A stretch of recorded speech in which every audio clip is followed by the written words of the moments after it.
Monsieur le Président, Monsieur le Vice-président. En fait, le groupe socialiste et démocrate vous propose aujourd'hui un amendement qui va vous permettre d'inscrire comme objectif dans le SRADDET une mesure de justice sociale, une mesure de pouvoir d'achat, une mesure d'aménagement et d'attractivité de l'ensemble du territoire, en acceptant d'inscrire un objectif d'au moins 50% de logements abordables dans la production totale de logements.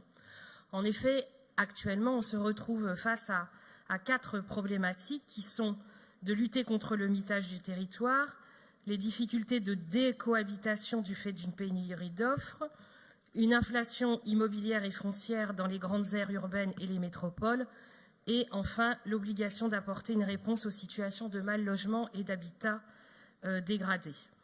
En effet, il est actuellement nécessaire et utile de maintenir une population jeune sur un territoire en déprise démographique, par exemple, mais aussi d'accueillir des salariés modestes sur un marché très tendu, et là je pense plus particulièrement à la Haute-Savoie ou la métropole de Lyon. Or, en Auvergne-Rhône-Alpes, les 2/3 des ménages pauvres habitent dans le parc privé.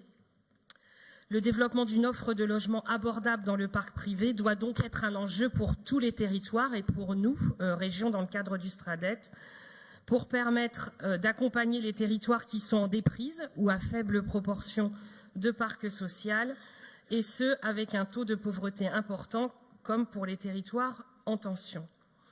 Donc, si le SRADDET fixe comme priorité la réhabilitation des logements dégradés, il n'aborde que faiblement la question de la production de logements.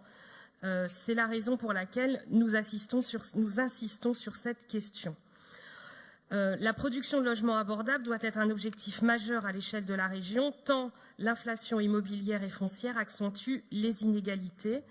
Vous le savez, la part du budget des ménages augmente de plus en plus. Elle est actuellement à 26,7%. Ces coûts financiers ont bien entendu des coûts sociaux et environnementaux.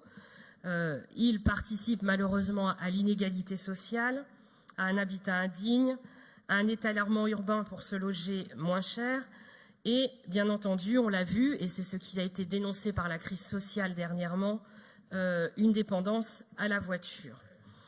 C'est la raison pour laquelle nous vous demandons donc d'inscrire une règle numéro 4 qui serait produire au moins 50% de logements abordables dans l'offre totale de logements.